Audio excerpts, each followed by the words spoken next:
Let me make sure it's recording. Okay, yes. All right, so this interview consists of several sessions, and Angela and I would just take turns asking you guys a series of questions here.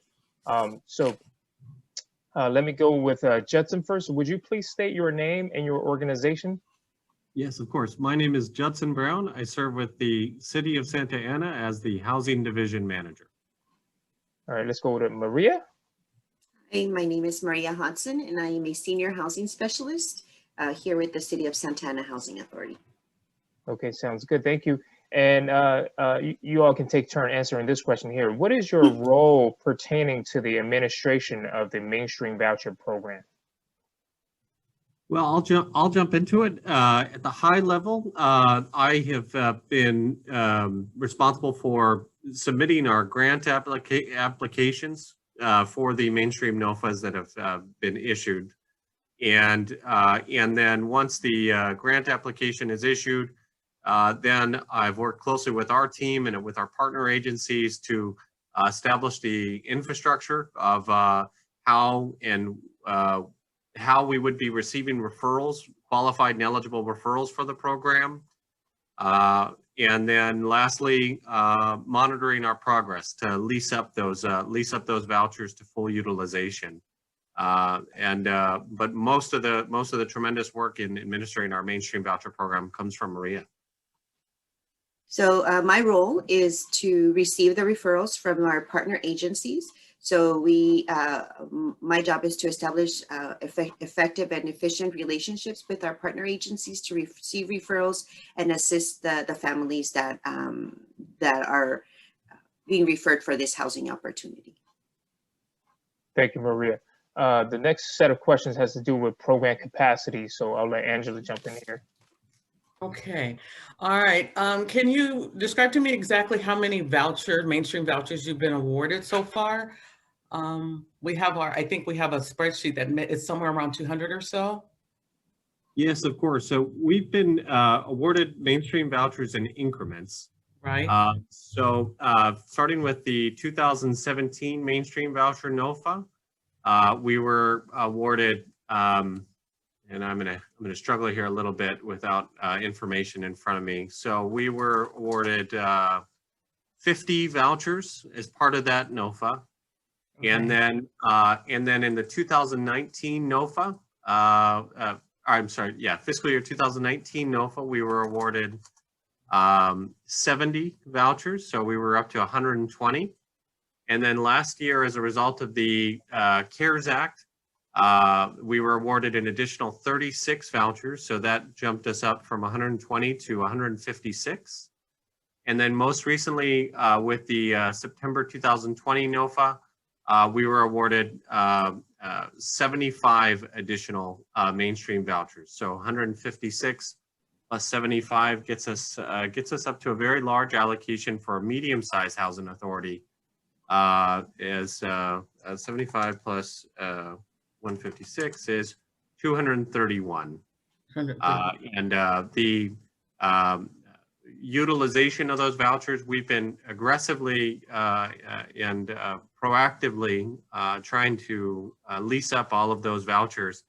Most recently, we're excited to have leased up our allocations from 2019 and 2017, and we're now making substantial progress on leasing up our allocations from 2020 and from 2020. Oh, okay. So as far as it kind of was answering one of my next questions around the utilization. So you're about what, 75% in terms of percentage-wise of the total vouchers, somewhere in there? Well, so out of 231 vouchers, we currently have, I believe, Maria, 103 currently leased up? Yes, we have 103. 103 currently leased up. Now, okay. That doesn't take into consideration the voucher holders we have out there searching. Right. We do have, Maria, what would it be? Maybe 30 to 40 voucher holders out there searching? We have about 15, actually. We've had a few that submitted RTAs, so we're just pending their move-in. So there's some in a fluid state where inspection has passed, and now we're waiting on a move-in date. Oh, okay. That sounds great. All right.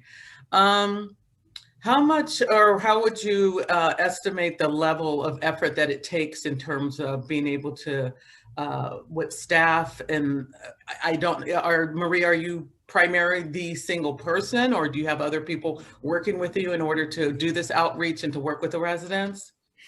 Yes, I have been working now with the Mainstream Vouchers since we have been awarded these special purpose vouchers. And so, yes, I have been the sole individual with some assistance from part-time staff to take the family from referral all the way to lease up. So the referral comes to me. I coordinate with the service provider, their phone interview, because we have been doing phone interviews with the clients. And then I coordinate with their service provider to provide any pending verifications for completion of their file. And then after that, once they've passed the background, they've met the income qualifications, they've met the criteria for the Mainstream voucher, we schedule a voucher briefing, and that is done virtually via Zoom. And so I coordinate the packet pickup with the service provider for them to come and pick it up, and ensure that the client will have adequate tools to be able to log into Zoom and view the briefing, which usually is about an hour and a half. So we go through the important points from the briefing, the voucher issuance, the occupancy, their TTP, what the process is to request an extension. And then also we introduce them to our owner incentive through our partner agency, through Welcome Home OC, where they will be essentially matched with the unit and assisted with their lease up process. So yes, and then once they've leased up and moved in, I provide the property management and all of our team, Welcome Home OC and their service providers, with the breakdown of rents and approval for move-in. And then I accept the lease and process the new lease admission. Wow, that's amazing. That is awesome. You're able to accomplish so much and to be able to have placed so many residents even so far. That's just awesome. So needless to say, I mean, it's your full-time job, 40 hours plus, I would imagine. So absolutely, yes. Yeah. It is quite extensive. I enjoy it, so it doesn't feel like such a big task. But it is something that it's now that we have even greater numbers.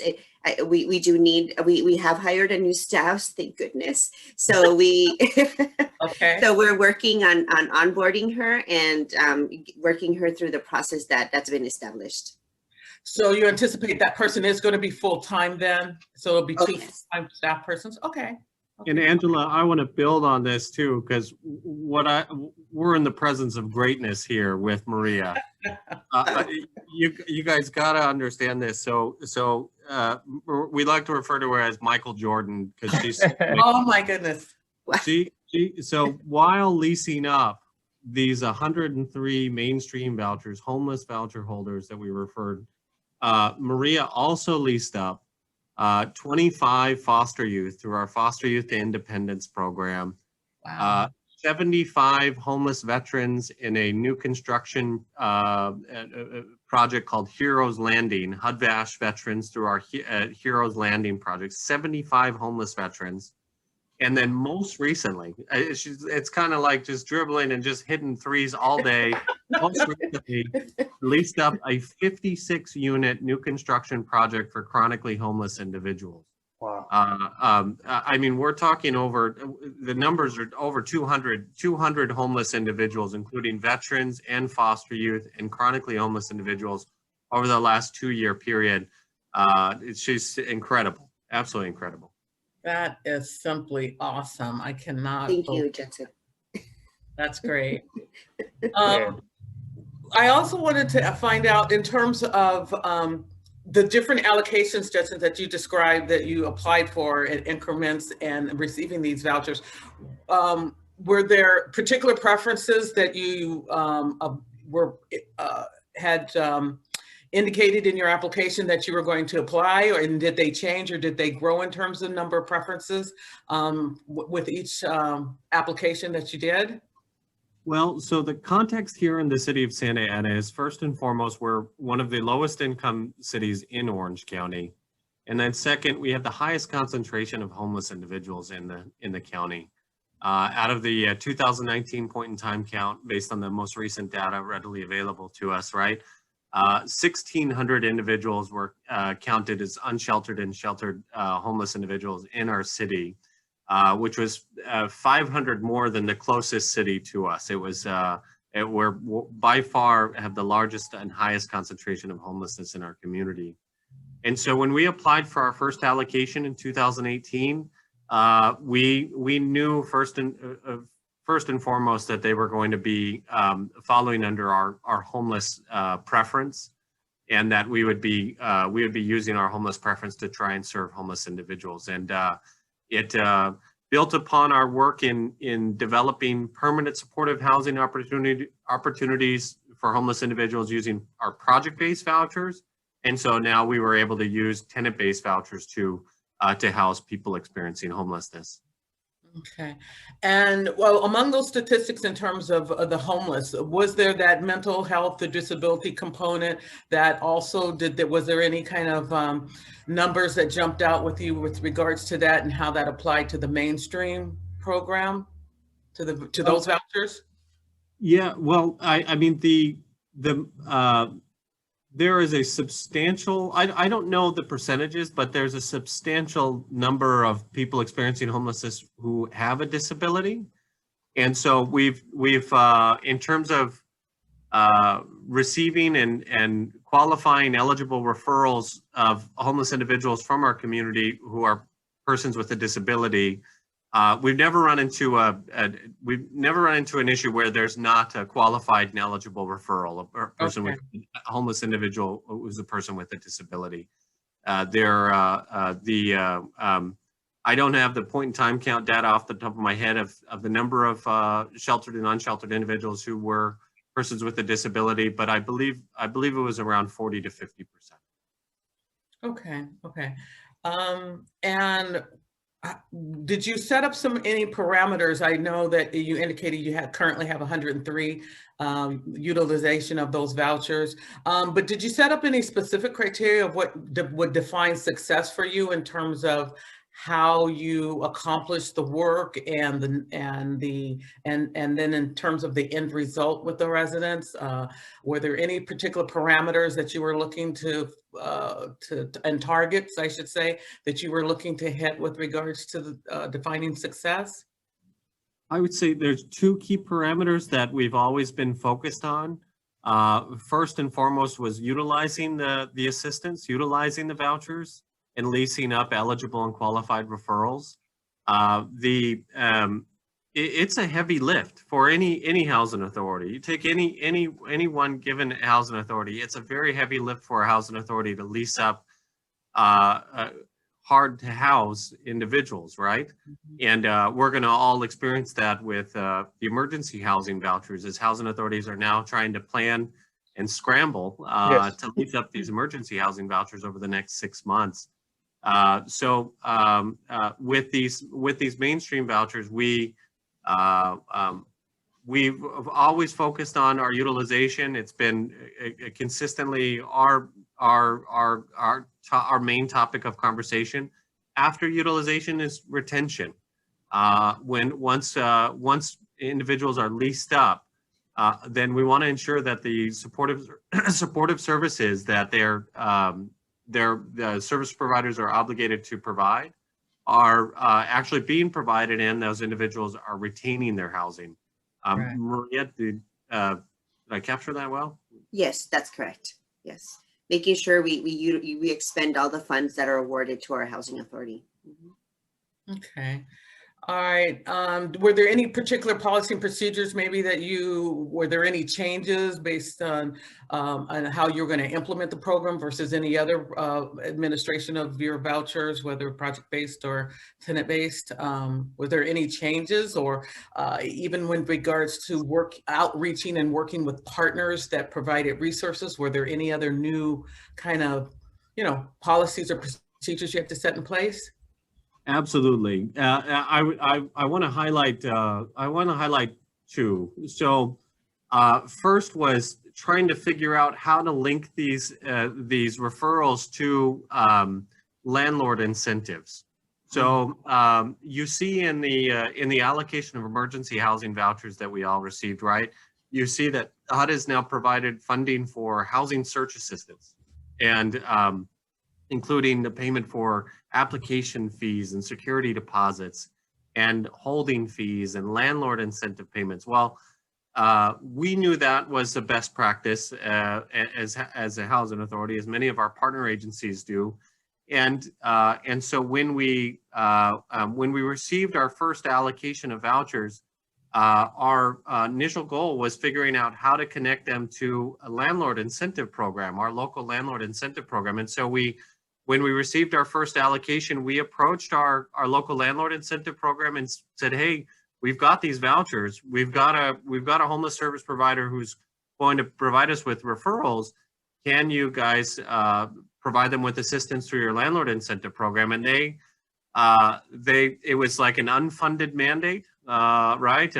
We've got vouchers, but we don't have any funding for the landlord incentives and the wraparound supportive services. And so they actually engaged in a private market campaign and raised over $500,000 to provide landlord incentives to lease up our first allocation of 50 vouchers. And that was just phenomenal to see. That was an awesome success of a public-private partnership of leasing up homeless voucher holders, homeless tenant-based voucher holders.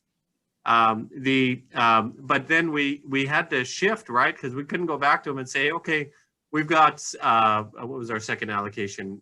70 more, right? We got 70 more vouchers.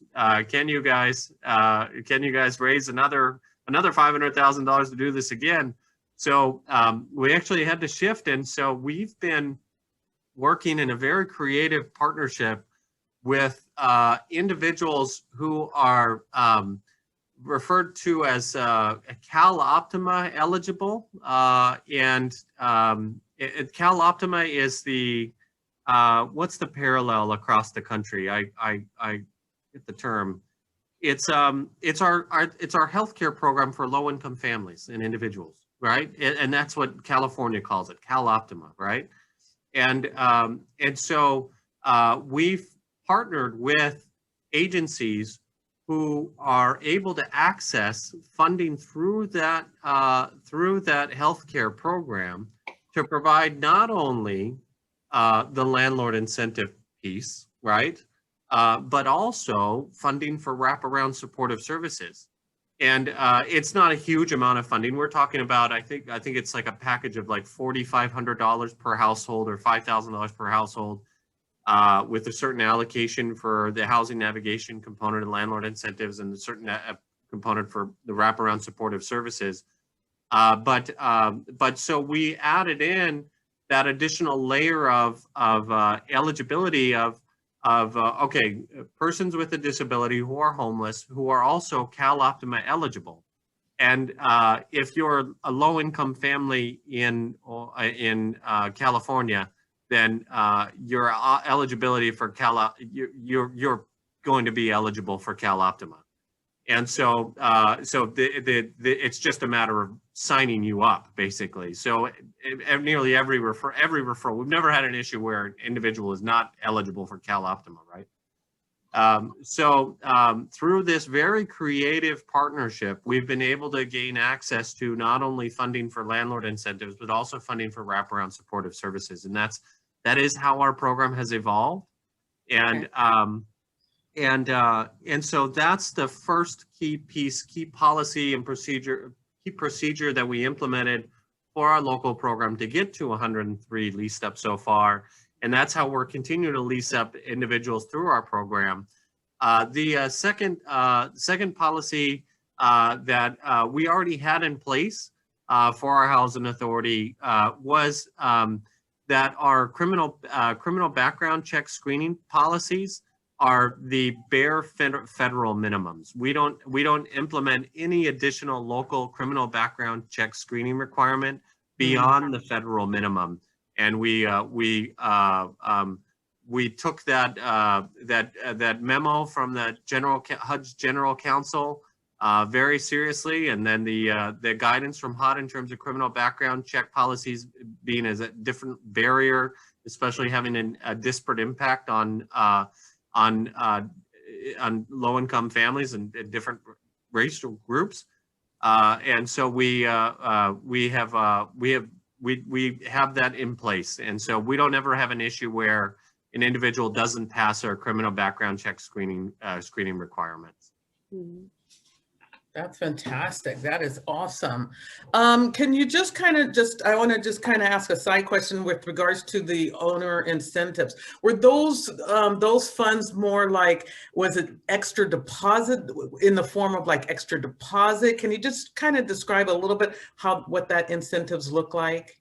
Of course, yeah. So it's the array of landlord incentives that can capture the interest and willingness of landlords to make units available to homeless voucher holders. So starts with funds to pay for the application fee for the household.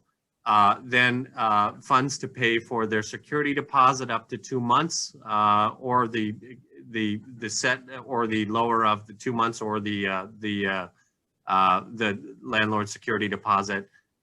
Then an incentive payment of $500 for that landlord if they lease up. They're willing to lease up their unit to a homeless voucher holder. We'll give them an incentive of $500 to do so.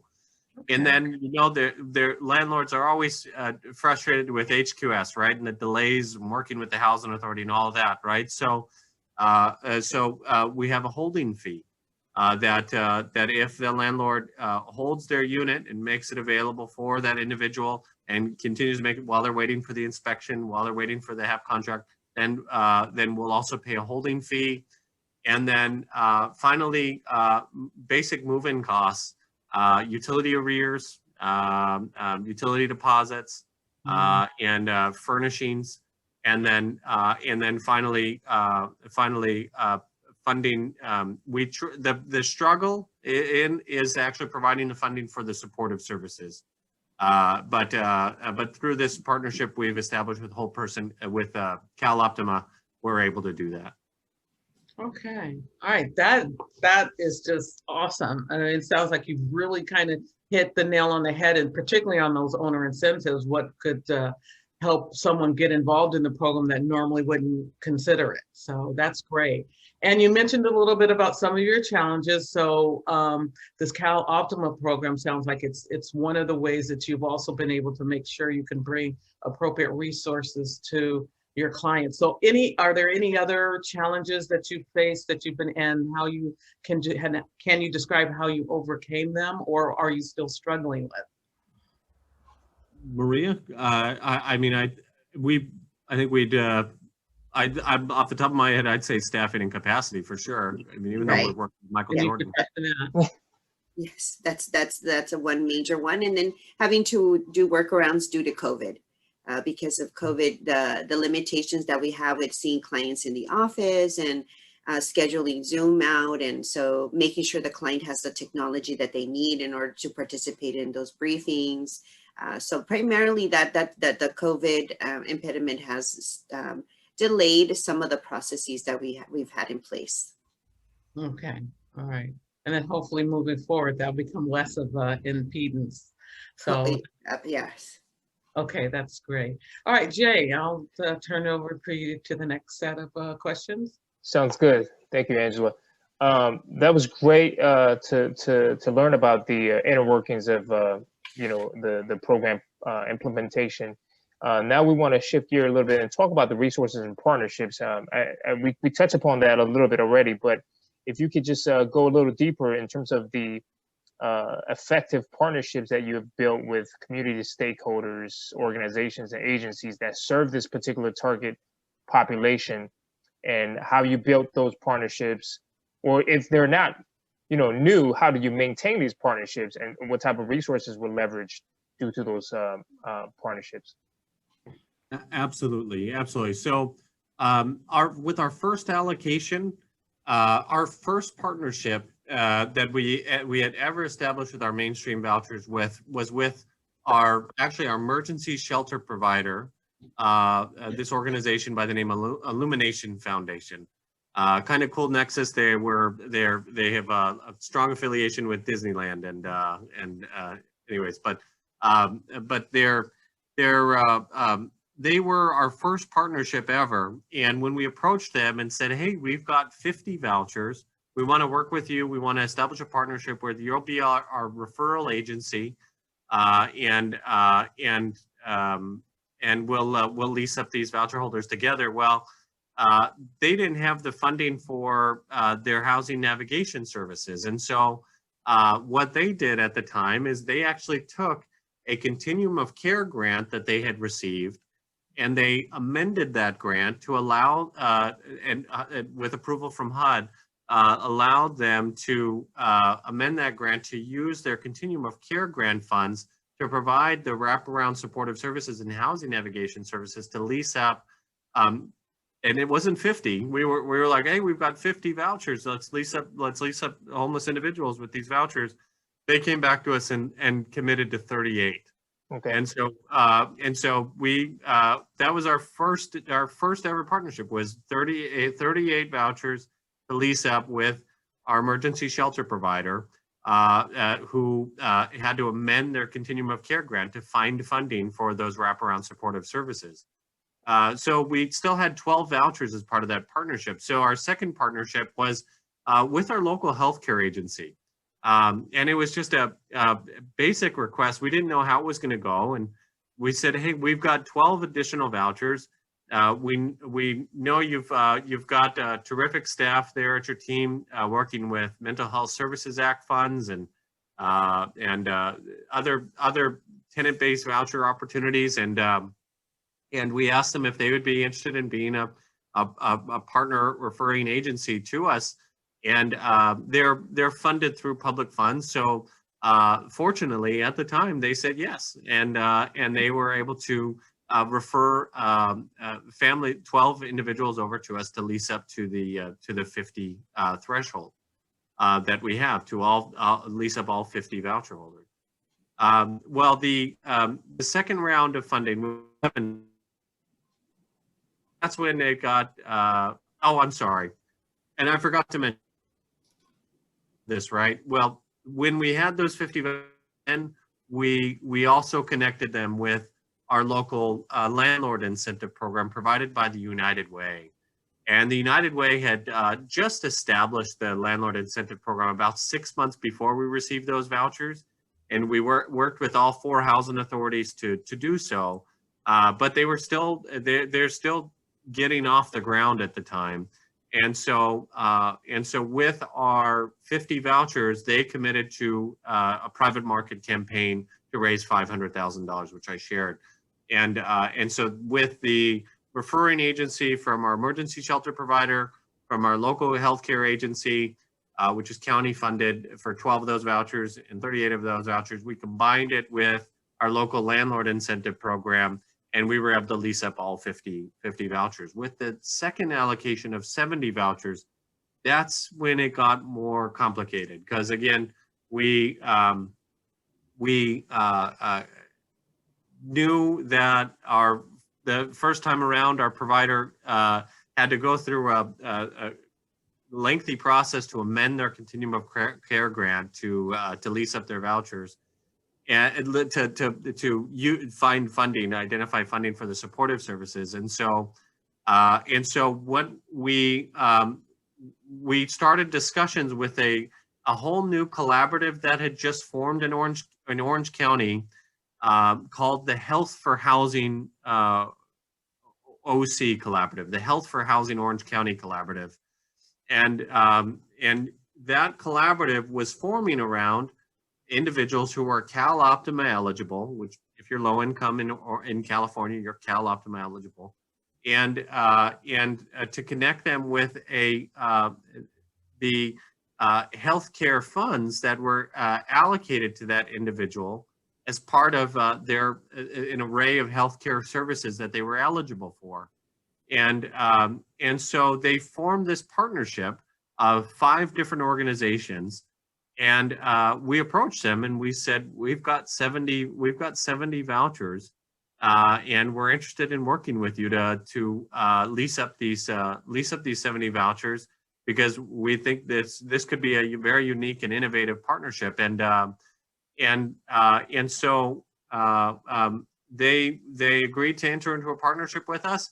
And since then, we've now been serving again, persons with a disability who are homeless, but who are also CalOptima eligible, who are eligible for healthcare services through for low-income individuals through the state of California. And those healthcare services have been able to pay for the support, the wraparound supportive services being provided by the provider, and a portion for landlord incentive payments. And we meet on a monthly basis, Maria, right, with the collaborative. Yes. And do you want to share more about the collaborative? Yes, so they provide the referrals to us and support the family in their journey from the referral to the lease up. They assist with going out and viewing the unit application, any documentation that they need to get them ready for the lease up, switching utilities into their name, because all of those like behind the scenes or tasks that have to be accomplished to lease a unit, those are not really something that the housing authority assists with or provides information. So that's where the supportive service partner comes in, and they play that role where they're right next to the client, assisting them with that process. So they're able to successfully lease the unit, go to a viewing. And currently the viewings, it just depends on the property. They may be done virtually. So they assist with those viewings with technology to ensure that they're able to connect with the landlord and meet all of the requirements that the property management is requesting of them. With also renter's insurance, we're seeing a lot of renter's insurance requests from property managers, and the owner incentive program also assists them with that component of the application process. So yeah, it's a very dynamic relationship with the housing authority, the tenant, the service provider, and our owner incentive partner. We all meet and collaborate and talk about what our progress is, how it's going, where the holes are, where we need to focus our attention to. And to on another point is, of all the vouchers that we've issued, I would say about maybe 1 or 2 have expired. So we have not had a high turnover in vouchers. If we issue a voucher, it's almost a guarantee that they're going to be leased up with our partner community that we have established with the owner incentive partner and our service provider. So we're all committed to the referral, seeing them from the beginning stages to the lease up stage.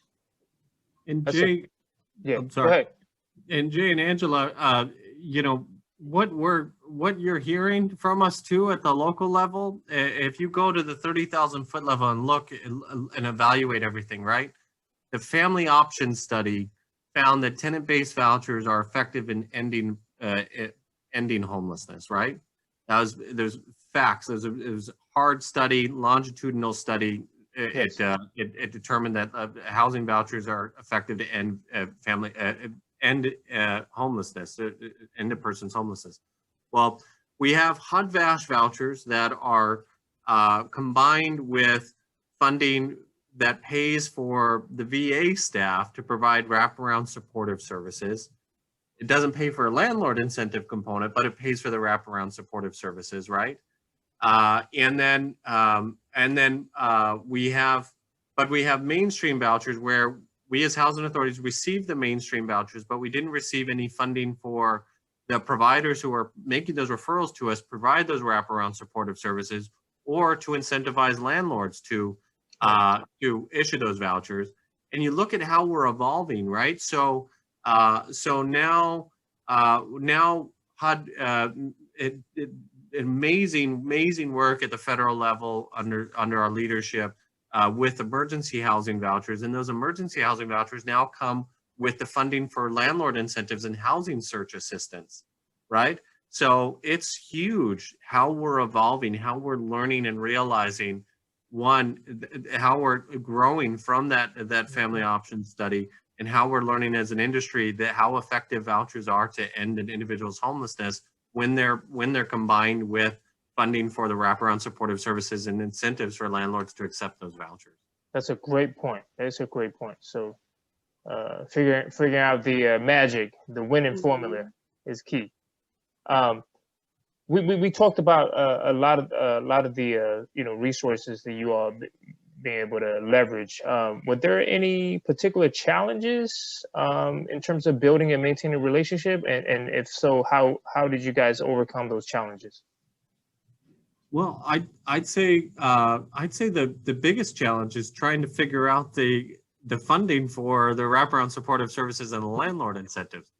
It's hard to explain our partnership with Cal Optima eligible individuals and how they're funded through this Health for Housing OC collaborative, and it was a big success for Orange County when $500,000 was raised, to lease up 50 voucher holders. I mean, that is the struggle. That's the struggle. It's not that we don't have qualified and eligible individuals to be referred to us. We have 1,600 individuals that were counted in our community in the 2019 point time count. It's the wraparound, the funding for the wraparound supportive services, the funding for landlord incentives to lease up those voucher holders. When it all comes together well, when everything works well, then we're able to lease up those voucher holders. And I'll give you a parallel. We back in I believe it was 2015 or 2016, we received 10 referrals. Might have been 20 referrals, but I believe it was 10 or 20 referrals from one of our local homeless service providers for just a regular tenant-based voucher. And our policy, our administrative plan policy, we have 50% of our turnover vouchers must be used for people experiencing homelessness, for individuals experiencing homelessness. And so we received referrals from that homeless service provider, and only, if I remember correctly, only about 2 or 3 of those individuals actually leased up with our assistance. And so the stories, and then you hear anecdotally stories of individuals in emergency shelters, individuals on the street in unsheltered locations who have a voucher, but they can't lease up with it. So again, we're evolving, we're growing through your work, through HUD's leadership. We're evolving and growing and realizing how effective tenant-based vouchers are to reduce homelessness, and how important it is to combine those resources with supportive services and landlord incentives. And because that has been our #1 barrier, is identifying the funding source that could pay for the supportive services and the landlord incentive. Got it. Thank you. I have one final question before we hand it over to Angela to talk about applicant and participant engagement. So you shared a lot about the sort of the external community level resources you were able to leverage through the partnerships.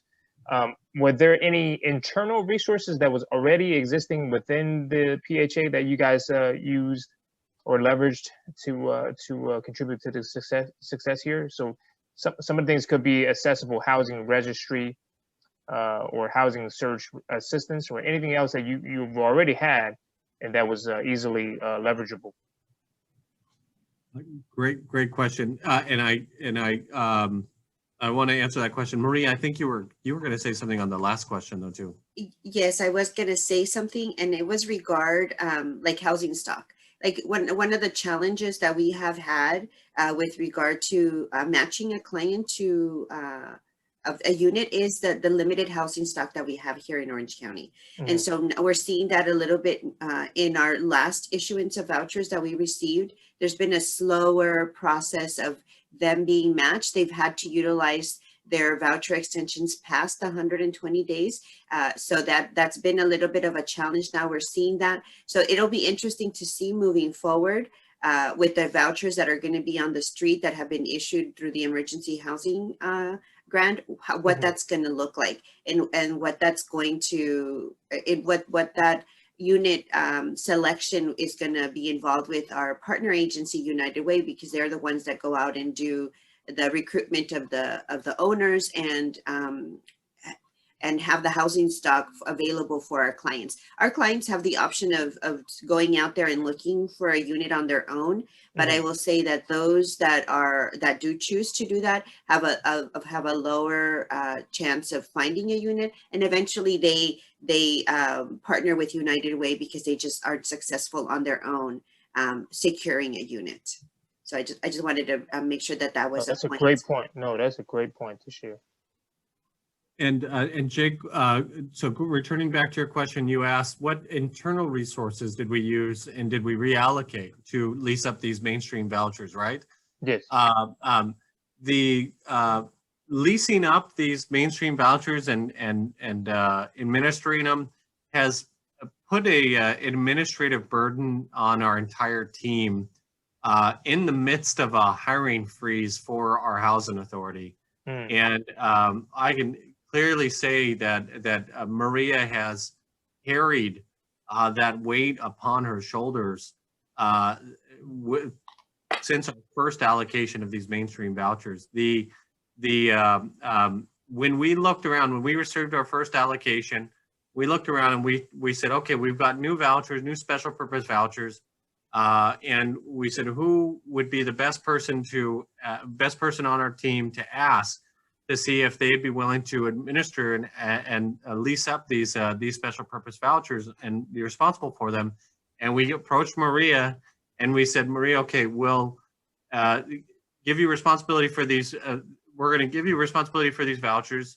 And will you be willing to reduce your caseload? And she was already carrying a caseload of over 350, right? Or 375, Maria? Wow. Will you reduce your caseload proportional to everybody else so that you can take on these vouchers? And the reduction wasn't one for one. I mean, we were trying to be equitable, right? But it wasn't one for one. It wasn't like, hey, here's 50 and we'll reduce it by 50. It was more, I think it was like, what, 20, right? Or something like that, or Maria? As a small percentage, I think it was 10%. Yeah. Yeah. So it's again carrying the weight of these vouchers on her shoulders. She took on this responsibility on behalf of the housing authority, and meanwhile managed her own caseload. And it was the internal resources that we used, we didn't have extra resources coming in. And in the middle of that all, we were in the middle of a hiring freeze. So after we leased up those 50 and we went to ask, hey, can we hire an additional staff to help us administer these new special purpose vouchers? The answer was no. And so you know, fortunately, now a year later, we're now getting out of that hiring freeze, and we're interviewing individuals this afternoon. But we're still at the same. I think, Maria, we're still at the same number of staff as we were 2 years ago. Right, we are. Yes, we are. We've had a net gain of 1, but she's already at the level where we were with the caseload size when we were starting this process. So we've gained so many vouchers and new residents that we haven't had a relief of the caseload size in quite some time.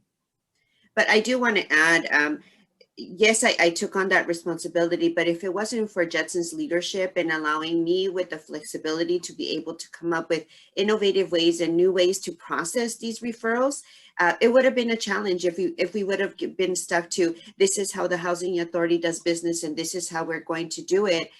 It would have been a challenge because some of those parameters are limiting to staff.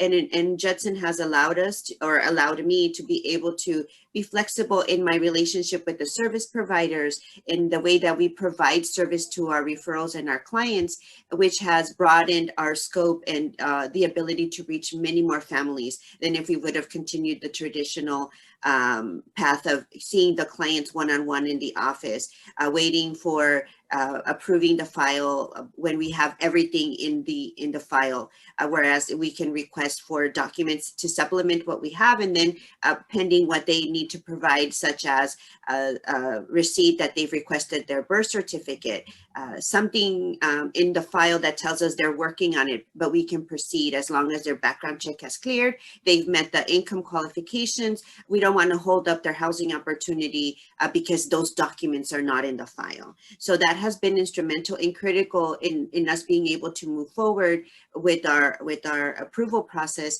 and that's a direct result of Judson's flexibility with our program. That's great. I think you lean right into the next section on the practices that are effective, right? So I'll let Angela handle those set of questions. And I just also want to, just before I get into those questions, just tell you I admire the love fest you guys got going here. Oh. This is great. I mean, it's the way in any institution, any operation, any corporation, the way it works best. So and I love to hear, again, my background, also Maria, understanding how flexibility can be such an asset. So Justin, kudos to you on that. Absolutely. So, but to further go on with what you were saying in terms of how, what's been so effective to be able to lease up, I heard you say that having that flexibility, because we can know that, I guess, people with disabilities can have difficulties maneuvering larger institutions to get those concrete documents, you know, so that's, I heard that. But I also want to go back a step in terms of some of the things you talked about in terms of the agencies you're working with that assisted the residents. So did I hear that that was one of the ways that your clients have been able to, you've been able to be more successful with your clients is through these partner agencies? And I wanted to clarify, I heard the Cal Optima, I heard United Way, but I heard a collaborative. You said about 5 agencies. Could you just touch on that real quickly, either one of you? Of course. You've got just the monopoly of agency partners, right? I mentioned in the beginning, right? Our continuum of care. Our continuum of care had to amend, and I was the chair at the time of our continuum of care, but we had to amend a grant for one of our homeless service providers to use their continuum of care grant funds under a bonus funding round in order to lease up our 38 vouchers. Our local healthcare agency, which is funded by our county, we said Cal Optima, but then we said the Health for Housing Orange County Collaborative that was formed around health outcomes for homeless individuals and ensuring, trying to connect those individuals to housing as the best outcome for their health, right? The best. And so it's and then lastly our local United Way.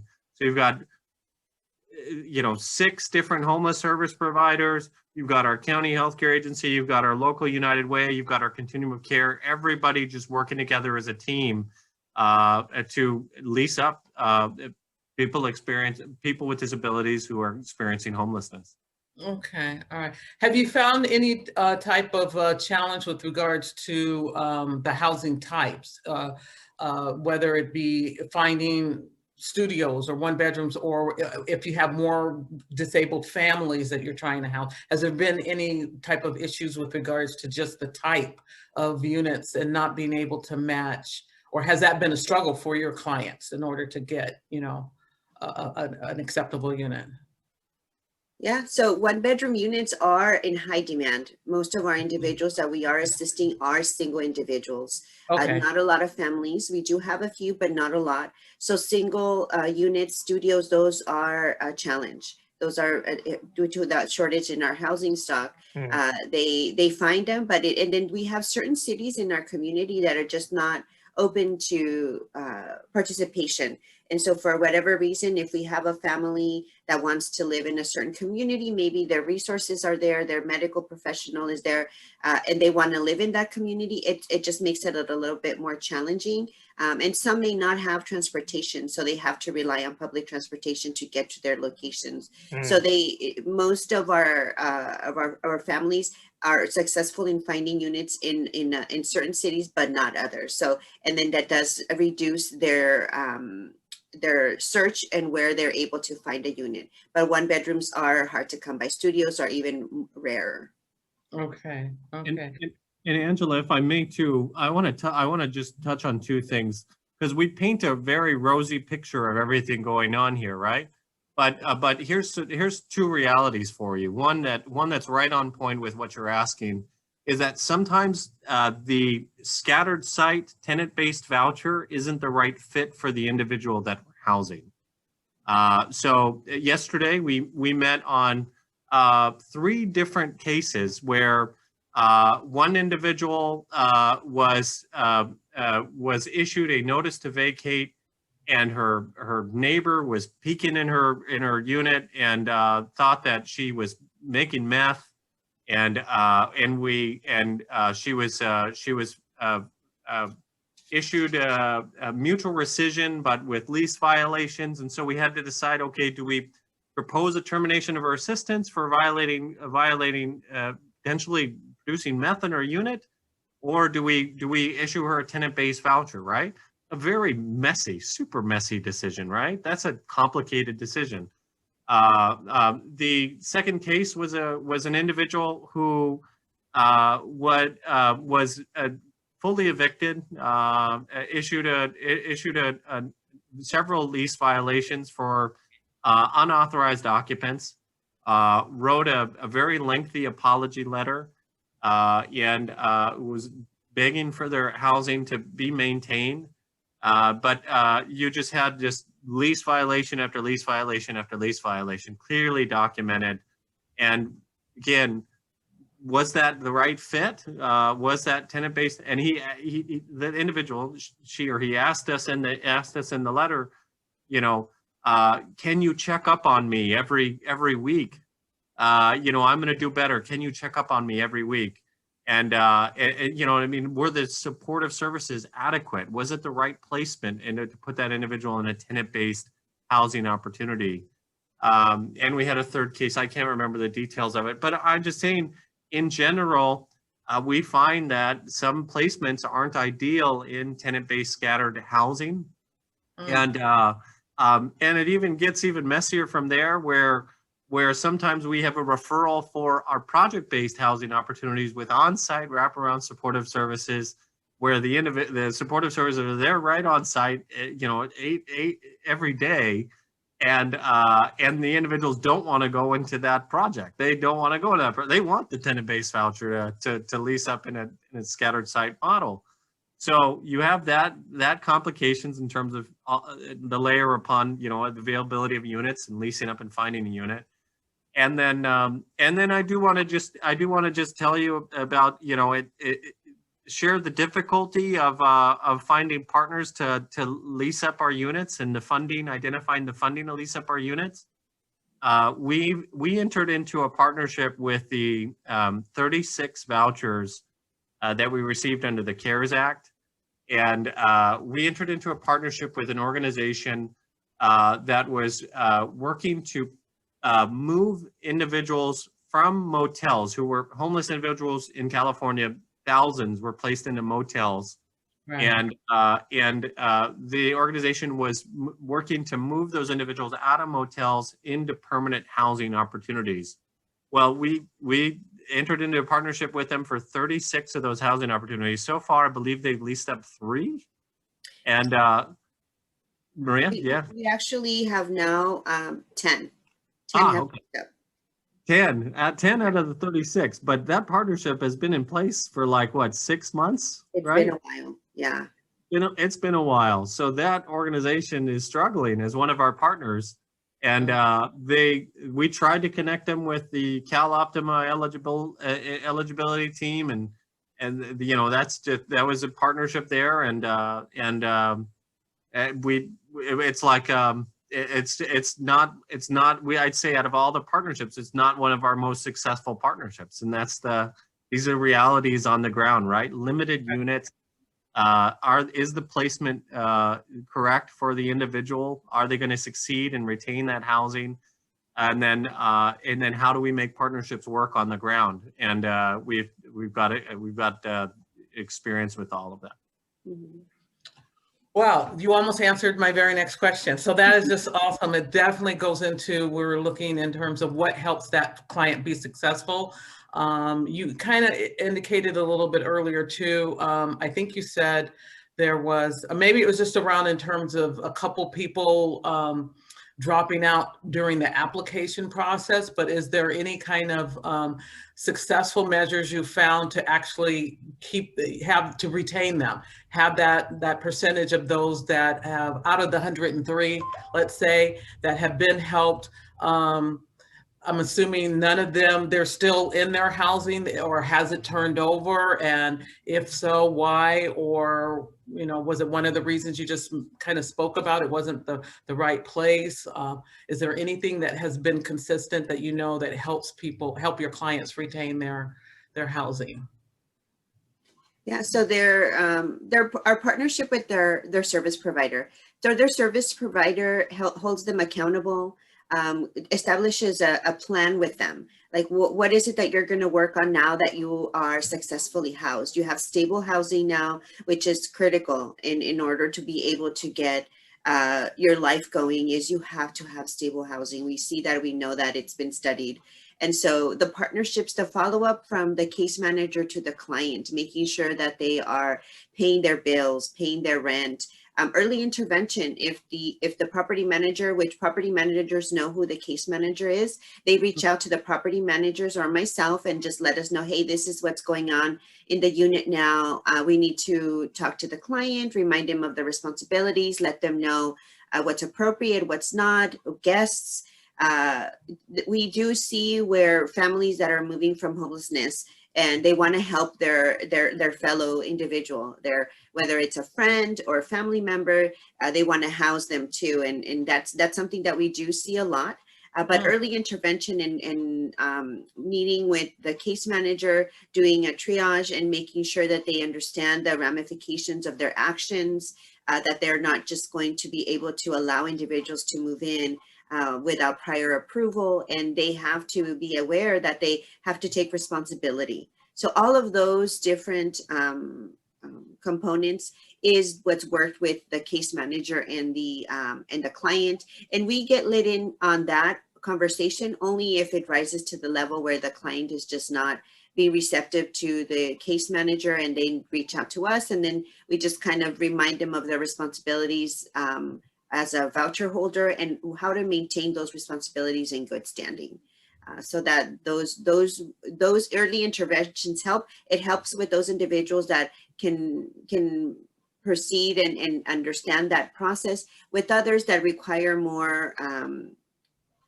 a different level of care, where they're living on their own, like the examples Judson provided, those being on their own would just not be a successful plan for them. They would need a different level of care or a different housing opportunity that would provide them with the support that they need. And living on their own does require for them to be able to accept that responsibility. Okay, so in that case, there are clients that may be living on their own, and they have the option to just kind of find their own resources or work with either at the doctor or just whatever other sources that they've had as well. So I think I hear you saying that the overall goal is for them to be successful, and as long as they're meeting their parameters, whether they're working with the agencies and the accountability that has been set up for them based on what's been perceived as their individual need, versus somebody that might be a little bit more independent but yet able still to appreciate the voucher, and wherever they've gone and seek out their own help and assistance and be successful in that housing. Yes. No different than the rest of us in terms of choosing how we want to live or anything. So that's actually kind of cool. Yeah. I think it says any challenges you've experienced to overcome successfully in identifying and leasing program participants in the targeted groups. So I think in terms of the groups of the different preferences, so you may have had the different preferences that you included in your applications, those that are homeless or those who are at risk at being home or those that are leaving institutions and at risk. So depending on your preferences, have you had any kind of struggle with any particular subgroup, I should say, of your overall client base to fill these vouchers? Maria, I'll jump into it. We've been proactively trying to house the hardest to serve individuals on our streets with the highest VI SPDAT scores, and so the referrals that we've been receiving have been very hard to serve individuals, and we're not, there's no creaming going on here in terms of just housing individuals who aren't hard to serve. Like, we're trying to deliberately to serve the hardest to serve, and I'd say what we then we then see the results. Maria, I mean, it's with hard to serve referrals. Yes, so the ones that are a little bit more challenging, that require a different level of care, we just work closely with the case manager if we're able to assist them, because they have established rapport with the client. They're familiar with their intimate details, whereas we see them in a small window of time. We don't have that rapport that they've built with them. So our role is to get them permanently housed. So that's what we focus on. We don't really focus on the case management of the client or finding out what their critical needs are. Housing is what our focus is. So that's why our partnerships are successful, because they are the ones that come in and they assist the client with the challenges that they're having. It kind of removes us from that aspect of it, where they have someone that they can lean on without feeling that they have to come to the housing authority for all of their needs. Okay. All right, great. Well, thank you so very much, Jay. Yeah. Anything else you guys want to add besides what we already covered? Yeah, just one point I wanted to make is that those partnerships, we've talked at length, right, about the homeless service provider referring the individual to us, and then our partnership with them to lease them up, and then leasing them up with our local landlord incentive program. But it also includes the landlord, and now keep in mind, some landlords, they only care about their bottom line. They're gonna, if they have one or two lease violations, they're gonna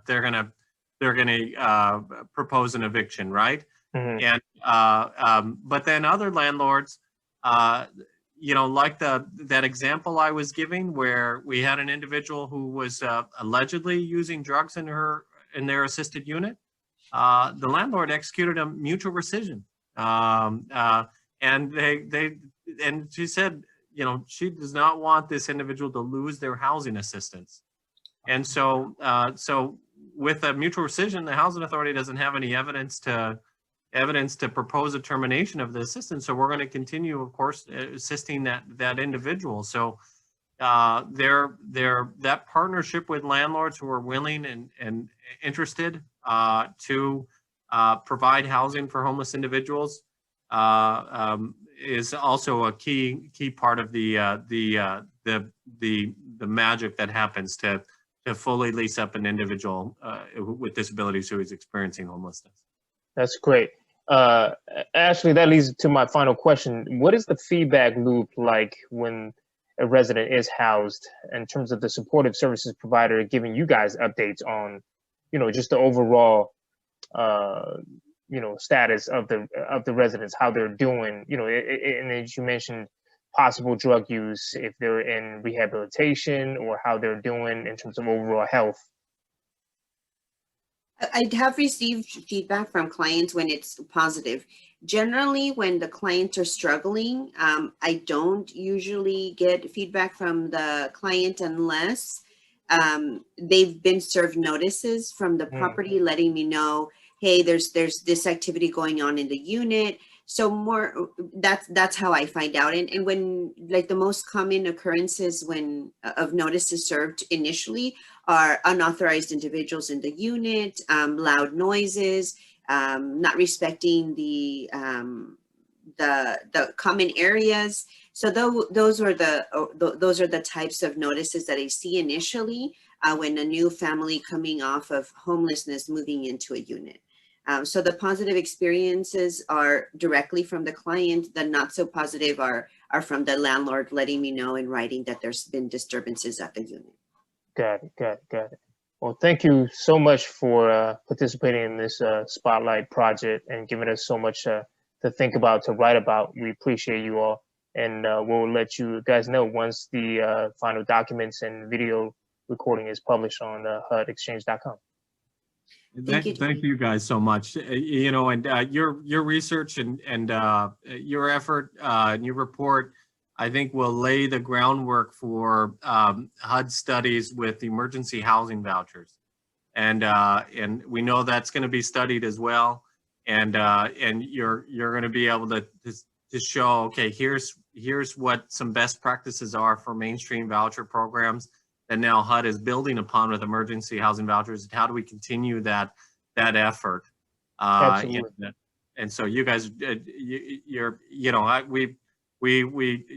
work is extremely important to us on the ground, and it has profound changes at the local level in the lives of the families we're all trying to assist. Thank you so much. Thank you. Nice meeting you, Angela. Nice meeting you too. We'll stay in touch. Yeah. Thank you. Enjoy the rest of your day. Thank you. You as well. All right. Thanks. Bye-bye now. Bye-bye.